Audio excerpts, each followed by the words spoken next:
joining us now, Congressman Darrell Issa from House Foreign Affairs, along with Fox News contributor, great economic writer Liz Peek. Congressman, first to you, the January 6 hearings today, there's still a question as to how this is damaging Trump. You're going to see this. Let's show CNN's data analyst, Harry Enton. He says that January 6 hearings have not moved the needle before the midterms or moved the needle against Trump as well. Watch this. The top issue for Americans at this point is not the January 6th committee hearings. It is not Donald Trump. It's inflation, according to 33% of Americans. That is the top issue. And who is trusted more on the issue of inflation? The margin right here is absolutely huge. Republicans are trusted over Democrats by 19 points, and that is why, at this particular point, Republicans still lead on that generic congressional ballot. Congressman, your reaction? Well, it's pretty clear that we didn't have inflation under President Trump. We do have inflation practically from day one with President Biden, and it's because of his executive orders and the activities he began on day one. So it couldn't be clearer than that. Also, in your previous segment, you hit on something pretty essential. In California, we have a 51-cent tax on gasoline plus 18 cents from the federal government, and there's almost no convenience store that ever makes even that 18 cents per gallon after you take away the credit card charges. So the reality is the president is doing something reprehensible at the wrong target. Liz Peek, to the congressman's point, what do you think? I mean, the New York Times Siena poll shows about half of Republicans, it appears, would go for Trump. That number has been trending down in that poll. But Liz, the average approval rating, according to Real Clear Politics, has Trump at 43.4 versus Biden's 37.7. And Politico and Morning Consult report their polls show the hearings are falling on voters' deaf ears. What do you think? Yeah. Well, I think the hearings are so partisan, so one-sided, that they really haven't moved the needle in terms of convincing a lot of Republicans that Trump did something illegal. That's really the issue here, I guess, that they're trying to get at. I mean, I think what their Democrats are all about is just keeping Trump front and center because they know that Biden won because of people voting against Donald Trump, not voting for Democrat policies or for Joe Biden. So the more they can keep Donald Trump in the headlines, the happier they are. But Liz, Americans have moved on, and they're much more concerned about inflation. They're worried about crime. They're worried about hundreds of thousands of people per month coming across our southern border. This has nothing to do with Donald Trump, except that Joe Biden undid all the things that Trump did to solve these issues. So, you know, I think I always thought this was a stupid undertaking by the Democrats. It appears that it really has been a waste of time. Yeah, you know, the president, former President Trump, Congressman, has been roundly criticized for what went on with the Capitol riots and what ensued in that day and in the aftermath and in the lead up to it. But, you know, we've got, to Liz's point, we have this. This is what's happening now. The White House press secretary is downplaying tomorrow's new read on inflation. It's expected to show, again, a more than 40-year high. She's saying you can't fault President Biden, blame Republicans, but Democrats control Congress and the White House. Sit tight. We want to show the president, again, misleading on inflation. Watch this.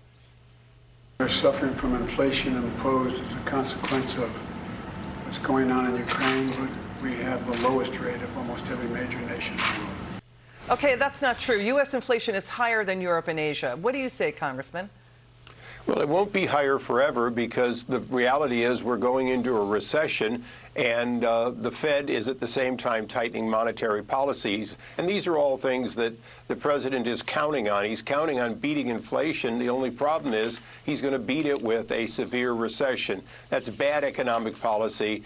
And as you say, he cannot tell us the truth, which is, yes, we're at a 40-year high in inflation, and our policies are making us less efficient and less competitive.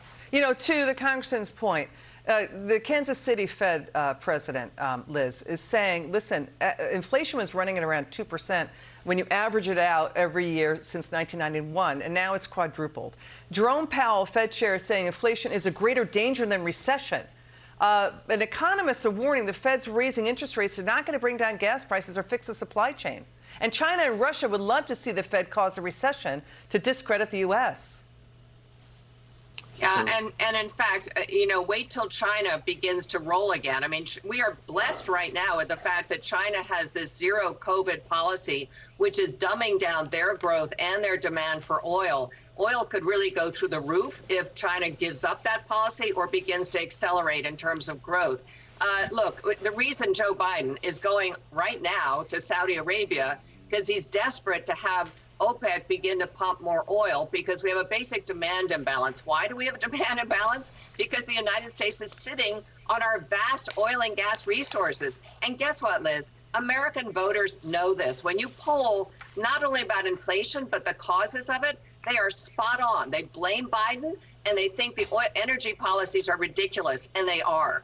To Liz's point, Congressman, we see a lot of rhetoric and sound bites, right? We see a lot of, it feels like a runaround when you hear the White House, trying to topspin what's going on with these numbers. And it's really frustrating. I've said time and again, listening to them, it's like fighting with a flock of seagulls. It's like these sound bites that come out. You see our money going up in smoke minute by minute when you listen to the taxpayer paid for salaries of these officials just talking around the subject. Biden is draining the U.S. strategic reserves, nearly 1 million barrels sold to China. China is stockpiling oil and energy.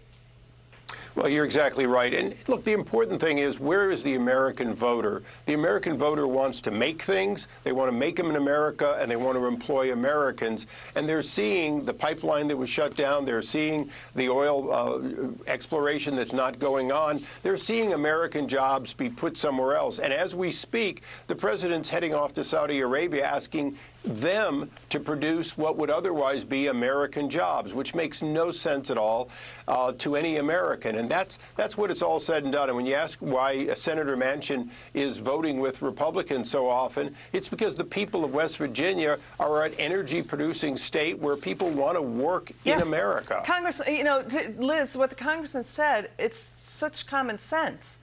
But, you've got like Biden and the G7. They're talking up a go-nowhere plan to put a price cap on Russia's oil. Russia would have to agree.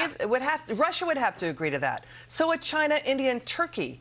I mean, this is like watching them push a wet noodle up a hill. I mean, just watching them all the time. I mean, then J.P. Morgan Chase is saying, watch out, Russia could retaliate and cut its oil production, and oil could shoot to $190 a barrel. So what are we wasting our money on with all these junkets overseas that go nowhere? Well, look, I mean, I think OPEC, if Biden gives them enough, and I thought it was very interesting that Jake Sullivan came out today accusing Iran of supporting Russia in Ukraine. Why did he do that?